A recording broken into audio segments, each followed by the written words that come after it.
పోతన గారు మహానుభావుడు అమ్మవారిని దుర్గమ్మని ప్రార్థన చేశారు.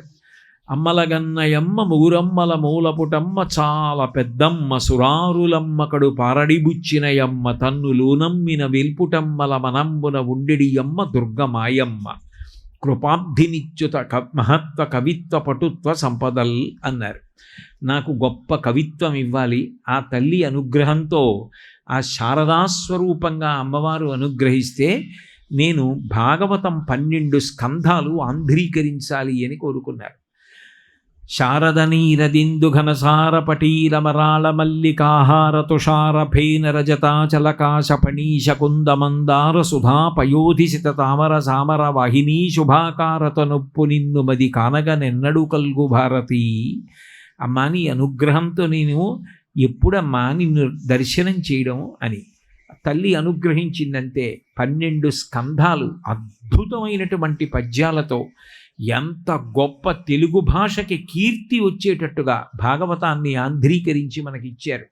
కాళిదాస మహాకవి ఏమీ తెలియనటువంటి వాడికి నాలుక పట్టుకొని బీజాక్షరాలు రాసింది.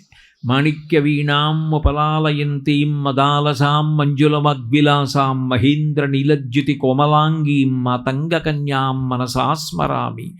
చతుర్భుజే చంద్రకళావతంసే కుచోన్నతే కుంకుమరాగశోణే పుండ్రేక్షు పాశాంకుశ పుష్పబాణహస్తే నమస్తే జగదేకమాత. జయ జననీ సుధా సముద్రాంత హృద్యన్మణి ద్వీప సంరూఢ బిల్వాట వీమజ్జకల్ప ధ్రుమాకల్ప కాదంబ కాంతార వాసప్రియే కృత్తి వాసప్రియే సాదరారబ్ధ సంగీత సంభావనా సంభ్రమాలోక నీపస్రగాబద్ధ చూళీశనాధత్రికే సానుమత్పుత్రికే అంటూ శ్యామలాదండకం అంతటినీ కూడా మహానుభావుడు కాళిదాస మహాకవి, ఆ తర్వాత అభిజ్ఞాన శాకుంతలం, కుమార సంభవం, ఎన్ని నాటకాలు, ఎన్ని కావ్యాలు రచించాడు ఆయన. రఘువంశం ఇవన్నీ రచించాడు. అంత గొప్ప సరస్వతీ కటాక్షాన్ని ఇచ్చేసింది. ఇంత సరస్వతీ కటాక్షం అని చెప్పడం ఎవరికీ సాధ్యం కాదు. అంత గొప్ప సరస్వతీ కటాక్షాన్ని ఇస్తుంది, అంత గొప్ప లక్ష్మీ కటాక్షాన్ని ఇస్తుంది. ఎంత లక్ష్మి అంటే సరస్వత్యా లక్ష్మ్యా విధిహరి సపత్నో విహరతే.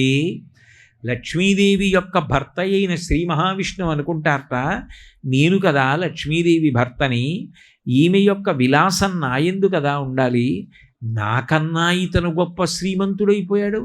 యవ్వని వాకిట నిభమద పంకంబు రాజభూషణ రజో రజినడగు అంటుంది మహాభారతంలో విరాట పర్వంలో. ద్రౌపదీదేవి ధర్మరాజు గారి యొక్క ఐశ్వర్యం గురించి చెప్తూ ఓ మాట అంటుంది. ధర్మరాజు గారు అంతఃపురంలో ఉంటే ధర్మరాజు గారిని దర్శనం చేయడం కోసం లోపలికి వెళ్ళేటటువంటి సామంతరాజులు తోసుకుంటూ లోపలికి వెళ్ళడంలో వాళ్ళు భుజాలకి పెట్టుకున్నటువంటి కేయూరాలు కంకణాలు ఉరుసుకుంటే రత్నాలు వజ్రాల యొక్క చూర్ణం, ఆ పొడి నేల మీద పడిపోయేదిట.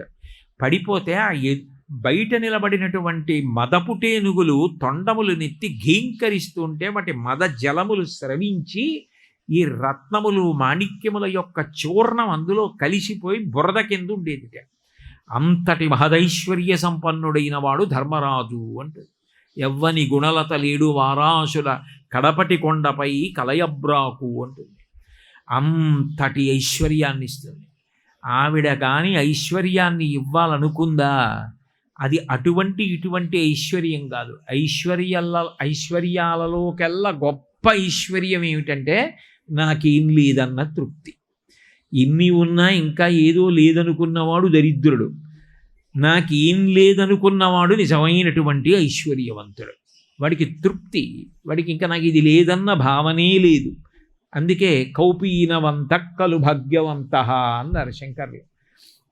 గోచీ పెట్టుకున్నటువంటి వాడైనా ఆ తృప్తితో బ్రతికిన వాడెవరో ఆయన నిజమైన ఐశ్వర్యవంతుడు.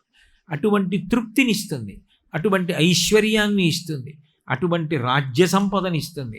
ఆవిడ ఏవి ఇవ్వలేదు, ఏదైనా ఇవ్వగలదు. Please like and subscribe Eagle Videos.